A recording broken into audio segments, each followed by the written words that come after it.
Welcome students. आज जो हम लेक्चर स्टार्ट कर रहे हैं वो हमारा यूनिट एंड मेजरमेंट पे लेक्चर 7 है। जो आज हम बातें डिस्कस करने जा रहे हैं वैसे तो वो बहुत बेसिक सी बातें हैं, लेकिन उनकी आगे आने वाली जो फिजिक्स है हमारी उसमें बहुत इंपॉर्टेंट रोल है। और समझना इसको ऐसे है, हमें कुछ रटना नहीं है, याद नहीं करना है, हम इसको अप्लाइड तरीके से समझना है। और ये हमेशा जब भी ये चीज़ें हम यूज़ करते हैं ये हमेशा एक्सपेरिमेंट में यूज़ की जाती है, एक्सपेरिमेंट की एक्यूरेसी बढ़ाने के लिए यूज़ की जाती है। तो जितनी भी एक्सपेरिमेंटल साइंस है, ठीक है, तो वहाँ इन टर्म्स का यूज़ किया जाता है, चाहे वो केमिस्ट्री में एक्सपेरिमेंट इफेक्ट्स हों, चाहे वो फिजिक्स में एक्सपेरिमेंट डीलिंग हो, ट्रीटमेंट हो। लेकिन ये है क्या, ये है मैथमेटिक्स। तो मैथमेटिक्स में हम किसी भी ऑब्जर्वेशन में, फिजिक्स हो या केमिस्ट्री हो, उसकी एक कैलकुलेशंस को कैलकुलेट करने के लिए एक्यूरेसी के साथ इसका इस्तेमाल करते हैं, ठीक है। तो ये तीन चीज़ें तो हम बात कर रहे हैं, इनको हम आज बेसिक तरीके से समझेंगे बहुत। पहला है सिग्निफिकेंट फिगर्स। तो देखिए, जो डाटा हमारे पास होता है उस डाटा को हम कैसे एनालाइज करते हैं और कौन सा डाटा हमारे लिए बेटर है या कौन सा ज़्यादा एक्यूरेसी के साथ यूज़ किया जा रहा है। तो उसमें सबसे पहला जो इम्पोर्टेंट पार्ट प्ले करता है वो सिग्निफिकेंट फिगर्स।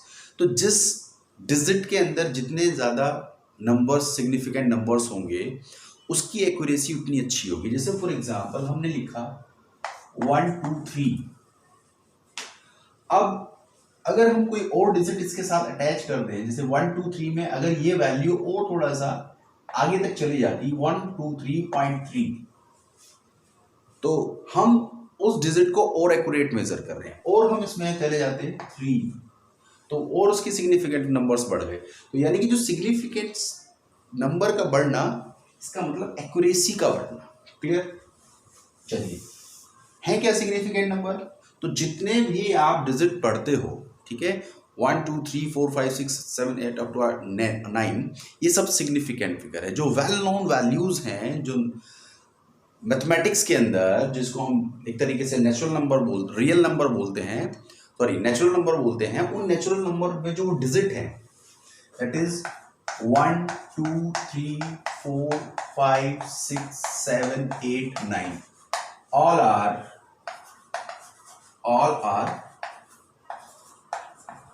significant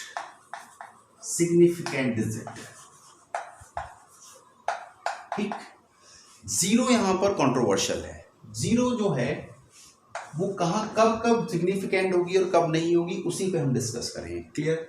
दूसरी चीज है राउंड ऑफ। जब कैलकुलेशन आपकी बहुत ज्यादा कॉम्प्लिकेटेड हो जाती है तो उसमें हम उसको सिंप्लीफाई करने के लिए कुछ डिजिट को हम लेफ्ट करते हैं पॉइंट के बाद, और वो भी डेसिमल्स के बाद, पॉइंट्स के बाद। उन चीज़ों को हम शॉर्ट आउट करने के लिए कुछ नंबर को हम लेफ्ट करते हैं। तो उन नंबरों को हम ऐसे ही लेफ्ट नहीं कर देते, उसके लिए हमने कुछ रूल्स बनाए हैं।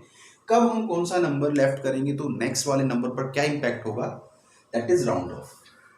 नेक्स्ट जो टर्म्स आप देख रहे हो, एक्यूरेसी प्रिसिजन, मोस्ट इंपॉर्टेंट है एक्यूरेसी प्रिसिजन को समझना, क्योंकि अगर आप इसको समझ जाएंगे तो उसका मतलब जो एक्सपेरिमेंटल जो फैक्ट्स हैं उसके कौन सी वैल्यू एक्यूरेट है या कौन सी प्रिसाइज वैल्यू है, इन दोनों में डिफरेंस करना सीख जाएंगे। Accuracy and precision, clear? तो हम वन बाय वन उसको क्लियर करते हैं जल्दी से, ठीक है। चलिए,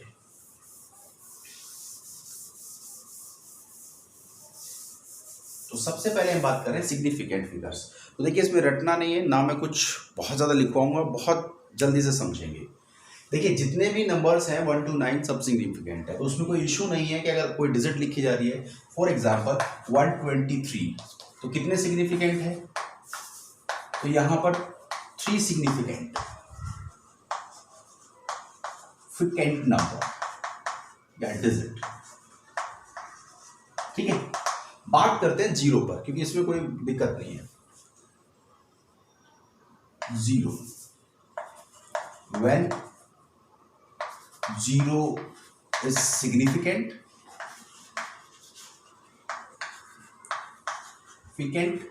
and non-significant। क्लियर? कब सिग्निफिकेंट होगा कब नहीं होगा? तो पहला तो है, अगर दो सिग्निफिकेंट डिजिट के बीच में, दो नॉन जीरो नंबर के बीच में अगर जीरो एग्जिस्ट करती है, दैट इज कॉल्ड सिग्निफिकेंट। जैसे 2003, अगर ये दो सिग्निफिकेंट नंबर के बीच में एग्जिस्ट कर रही है तो कैसी होगी, सिग्निफिकेंट्स होंगी 0। और ये कितनी सिग्निफिकेंट होंगी, यहाँ पर 4 significant digit number, 4 significant number है यहाँ पर, ठीक है।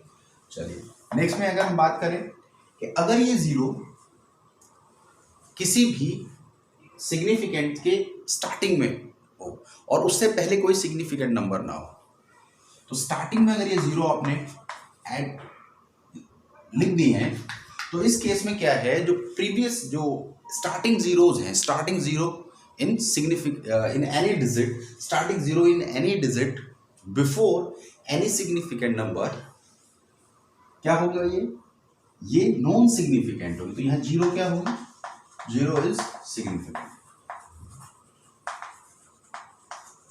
क्लियर।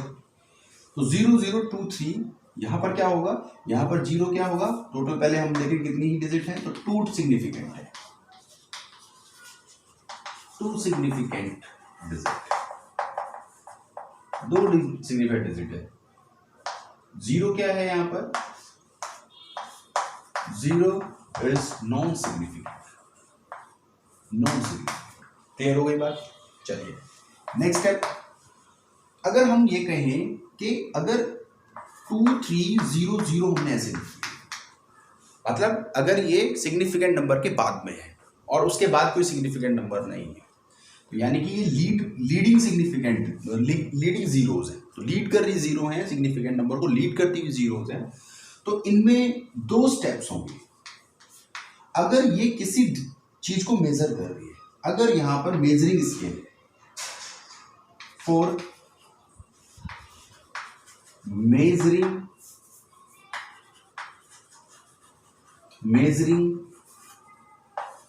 स्केल, कोई भी मेजरिंग स्केल है, मीटर सेंटीमीटर किलोमीटर व्हाटएवर, तो अगर ये ऐसे लिखा हुआ है 2300 सेंटीमीटर किलोग्राम व्हाटएवर जो भी है, तो 0 कैसी होगी, 0 इज सिग्निफिकेंट, क्लियर हुई बात। चलिए अगर हम बात करें कि ये एज इट इज नंबर लिखा है 2300, तो इस केस में क्या होगा, इस केस में या विदाउट मेजरिंग नंबर है, कोई क्वांटिटी मेजरिंग नहीं है, for no measuring quantity,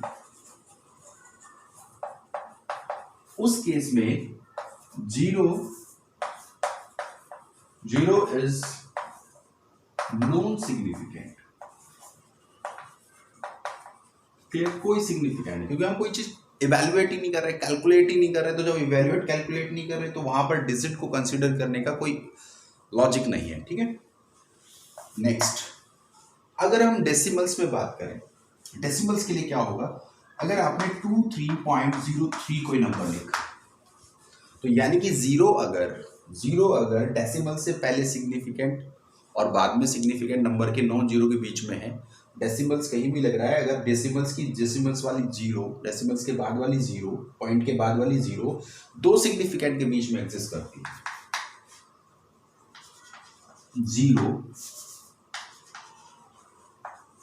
exist between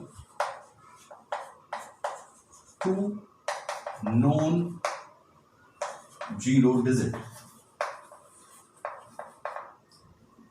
then 0 is significant,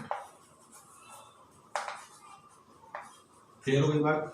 तो यानी कि डेसिमल्स वाला हो, सिंपल हो, तो 0 अगर दो सिग्निफिकेंट नंबर के बीच में है, चाहे वो डेसिमल्स में है या व्हाटएवर पॉइंट के बाद है या पॉइंट से पहले है, उससे कोई इशू नहीं है, तो वो क्या होगी, वो एज अ सिग्निफिकेंट नंबर होगी। तो जैसे आपने लिखा 230.30, ये दोनों भी सिग्निफिकेंट है, तो यहाँ कितने होंगे, यहाँ 4 सिग्निफिकेंट, 4 सिग्निफिकेंट कैंडल्स, क्लियर। यहां कितने होंगे, 5 सिग्निफिकेंट, क्लियर हुई बात, समझ में आती है बात। चलिए अब नेक्स्ट में, अगर आपने पॉइंट से पहले 0 लिख दिया, पॉइंट से पहले अगर आपने 0 लिख दिया 0.003 और इसके बाद में सिग्निफिकेंट डिजिट है, तो चाहे इस पॉइंट की तरफ अगर कोई सिग्निफिकेंट नंबर नहीं है, ठीक है, और 0 के बाद में चाहे सिग्निफिकेंट नंबर है, ये दोनों 0 कैसी होंगी? Non significant. क्लियर? और कुछ वैल्यूज ऐसे हैं जैसे 22/7, इसमें कहीं कितनी सिग्निफिकेंट, तो देखिए जो एंडिंग नहीं है, जिनका एंड नहीं है, जिसको आप इसको डिवाइड कर दो 3.14, 3.1333333 समथिंग कुछ ऐसे आता है, तो ये एंडलेस है। तो ऐसी क्वांटिटी में जो एंडलेस हैं, जो रेशनल हैं, जो डिवाइड, जिनकी कोई स्पेसिफिक लास्ट डिजिट नहीं आती है, उसमें इन्फिनिटी फाइनाइट सिग्निफिकेंट नंबर होते हैं, ठीक है, इनफाइनाइट सिग्निफिकेंट नंबर। क्लियर? दूसरी चीज, कन्वर्जन के अंदर एक यूनिट से दूसरी यूनिट में कन्वर्ट करने पर सिग्निफिकेंट नंबर नहीं बदलते। क्लियर? दूसरा, जैसे 3 × 10⁻³ लिखा, इन केसेस में, पावर वाले केसेस में भी, अगर इसमें वन सिग्निफिकेंट डिजिट है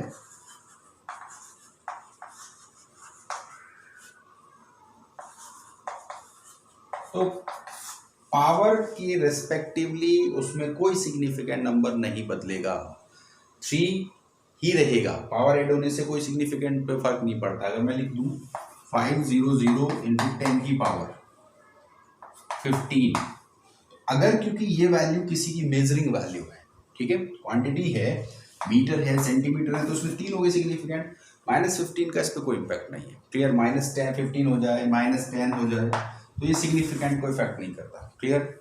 चलिए, तो significant I think almost clear हो चुका होगा, इसमें कोई डाउट नहीं होना चाहिए, और जब आप क्वेश्चंस करेंगे और उसमें क्लियर हो जाएगा। चलिए अब बात करते हैं राउंड ऑफ।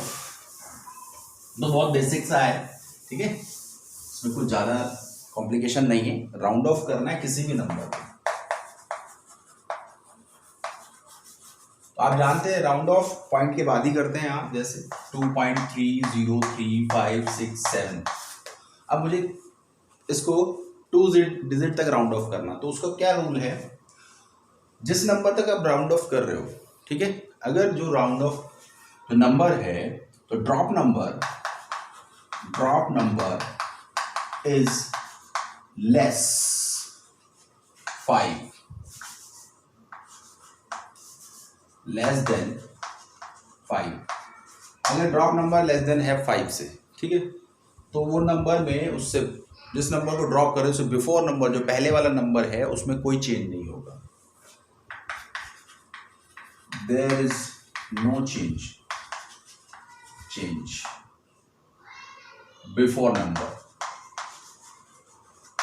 पहले वाले नंबर में कुछ नहीं होगा। जैसे अब हमने 7 को ड्रॉप कर दिया, तो 2.30 अगर लेस है, तो लेस वाले केस में क्या है? लेस वाले केस में एग्जांपल 2.3035 तो हमने इसको ड्रॉप करना है, ठीक है, 4 डिजिट तक राउंड ऑफ करना है, पॉइंट के 4 डिजिट तक राउंड ऑफ करना है, तो 4 लेस है, तो 4 इज लेस देन 5, तो डिजिट कहां तक होगी? 303.035 एज इट इज रहेगा। क्लियर? अब अगर ये, या ऐसे कर देते हैं इसको, इसी में हम समझ लेंगे आगे स्टेप बाय स्टेप। 6, अब हमें कहा कि हमें एक डिजिट और राउंड ऑफ करनी है। If drop number is greater than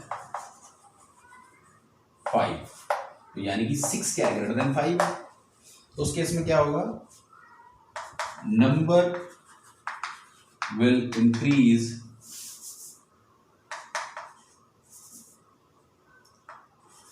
last digit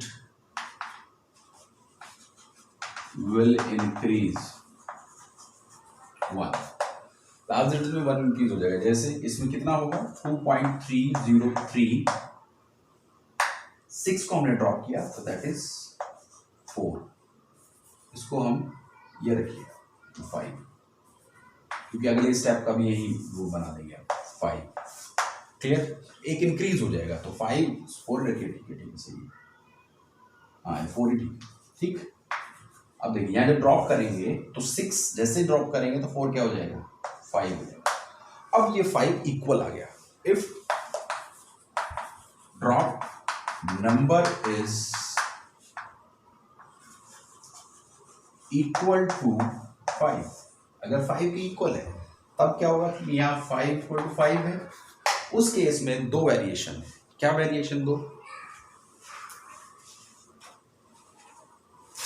देखिए उस केस में दो वेरिएशन है। अगर 5 से ड्रॉप नंबर से पहले वाला number, drop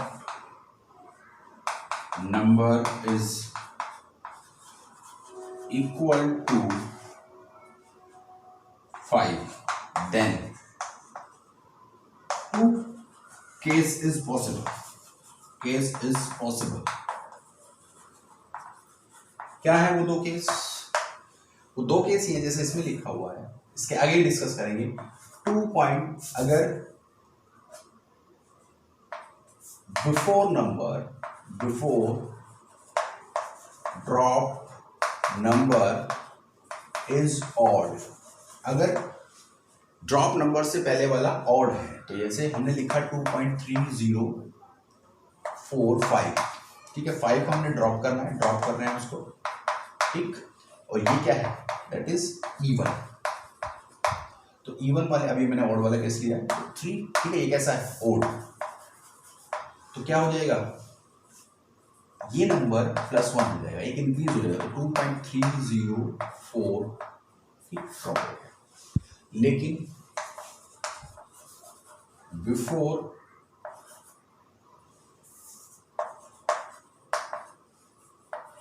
drop number is even, अगर इवन है तो इसी नंबर को अगर ऐसे लिखा होता 2.3045, तो जब हम इसको ड्रॉप करते हैं ये क्या हो जाता, सेम, सेम रहता, सेम।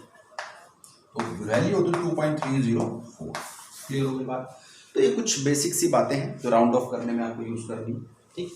लास्ट बात पे हम बात करते हैं, लास्ट टॉपिक पे हम बात करते हैं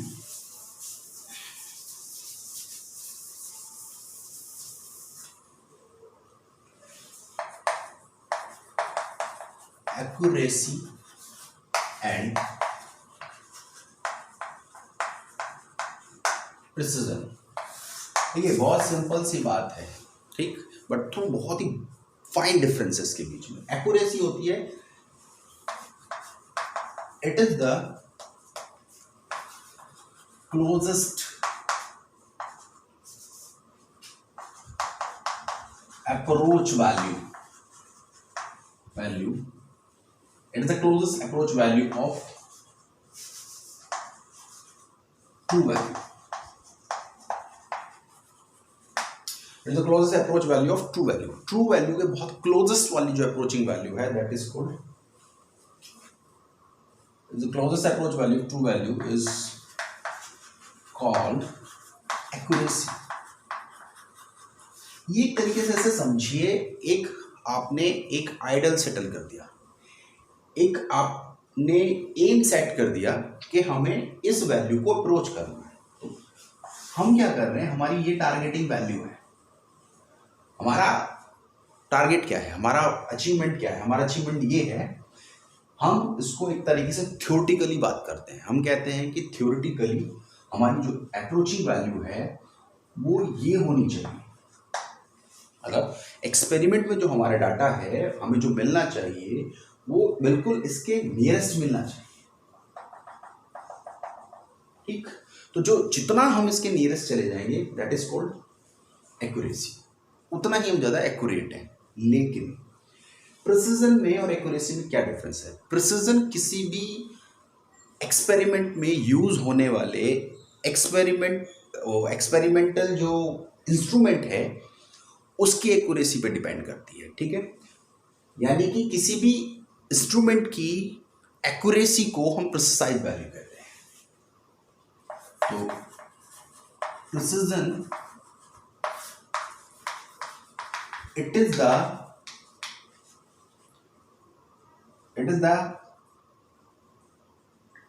it is the true value, या इसे कह सकते हैं it is the accuracy of given